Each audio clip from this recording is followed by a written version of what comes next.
Okay, now that we've tackled more of the upper body and we kind of already tested those muscles, we figured out kind of what's overworking and what's underworking. We still want to check the lower body, and remember, we're thinking a full scale or full spectrum of the body. We're not just only going to basically work on the area where she feels she's compromised. So what we're going to do is the same concept, okay? You're going to breathe in. On the exhalation, you're going to match my pressure, okay? So what we're going to test first is the glute. So we're going to go here, and what I'm going to do is lift up. That's where you're opposing. So breathe in through the nose. Out through the mouth. There you go. Don't let me lift you up. Solid. That's all I need. So that's letting me know the glute's firing off pretty well. Okay? And this is glute max, by the way, that we were doing. Not glute medius. We already realized your glute medius still needs some stability work. Okay? Now what we're going to do is turn this foot all the way in. I want you to hold that there for me. Okay? Now I'm going to be pushing this way. You're going to push opposite. Okay. Cool? Ready? Breathe in. Sweet. That's TFL. Okay? So TFL, it's a hip muscle, it's tensor fasciae lata, and it's right there. So that's letting me know that that's not too bad. She's pretty ticklish. Alrighty, now we're gonna go in, we're gonna turn it. Now this is gonna be the hip flexor or the psoas, okay? So what I'm gonna do is just come here. I'm just gonna make sure this hip isn't helping you too much. So I'm gonna hold that down, and then I'm gonna push here. So breathe in, out through the mouth. Solid, very good. Okay, so now these three, I'm gonna run them quick on this side, okay? So let's do these quick.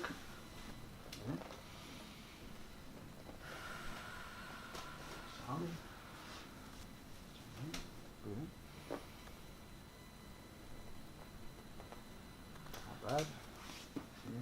Oh. Solid. Okay. So again, those were a testing of the glute max, the TFL, and the hip flexor, the psoas. So those seem to be firing off. Okay. Now we're gonna get into a deeper one, which is actually the core.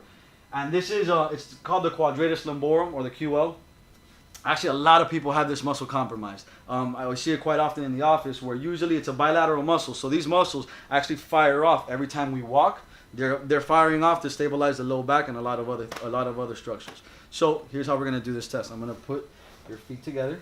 Okay. What I'm gonna do is, and you're gonna try to stay completely straight here and also relax the neck. When we do this test, there should be no neck involved. Okay. So the arms are perfect. What we're going to do is we're going to push you off to the side, okay? Now you're going to breathe in through your nose, out through your mouth, and I'm going to try to pull you back towards the middle.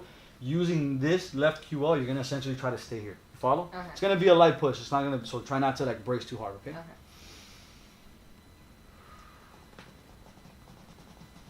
Okay, not bad. Let's try this side. Okay, same concept here, okay?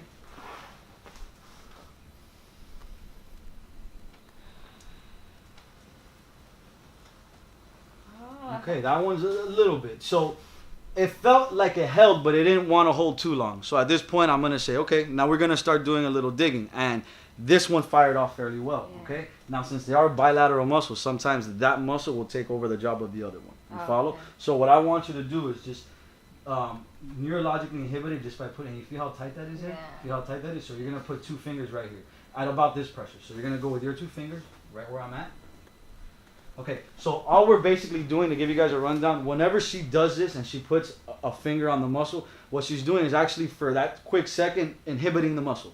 So we're seeing if neurologically that signal goes from brain to here, and if it's overworking, and she does this, then what it should do in turn is actually now activate the other side. So we're going to test that. We're going to see if that holds true. So now with her, again, manually inhibiting this muscle, we're going to see if now the brain communicates with the right side a little bit more.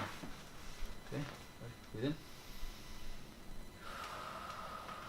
And yeah, it does. You see, I can't even take her back. And that was like a really good one. So that lets me know that this left QL is working too much. Maybe when you walk, or maybe when you're doing handstands, but QL is, your left QL is firing off a little bit more. Wow. So you see how now when you do it, let's retest it. Now let's take it out. Okay. And let's retest it again. Oh, okay. Yeah. No, night and day. So you see that? There's a big difference in that. So that's an asymmetry. This is something that always concerns us because we were thinking hip health, right? The hip and the neck work very simultaneously. Think about it. The spine starts at the neck, goes down to the hip. So anything in between it can be compromised. So this is, again, we don't want to just look at your neck and say, hey, the anterior carriage. No, we want to look at this structure, but also start working on this, because again, we're thinking globally. We're thinking the whole body. We're not just thinking the area of concern of, you know, her going forward or any neck pain or all of that, because these are all byproducts, if you will. Okay, so that's your QL. It's amazing.